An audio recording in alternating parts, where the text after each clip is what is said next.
فصار خضابا في اليدين كما ترى. يحكى أن قيس بن الملوح كان يريد أن يسافر، فسألته ليلى: إلى أين أنت ذاهب؟ فقال: أريد أن أسافر لأنشر شعري وأبحث عن رزق لي وأعود. ثم سألته: متى ستعود؟ قال بأنه لا يدري. ومرت الأيام والأعوام، ثم عاد، ولما عاد وجد أطراف أصابع حبيبته ليلى أصبح لونها أحمر. وكان في زمنهم أن من خضبت كفها أي حنت كفها يفهم أنها مخطوبة.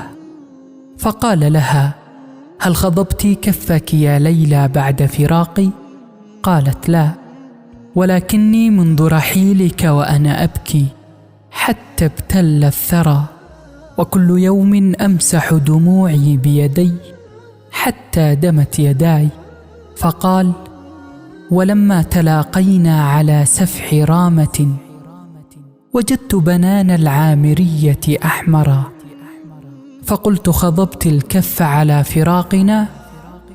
قالت: معاذ الله، ذلك ما جرى، ولكني لما وجدتك راحلا بكيت دما حتى بللت به الثرى، مسحت بأطراف البنان مدامعي فصار خضابا في اليدين كما ترى.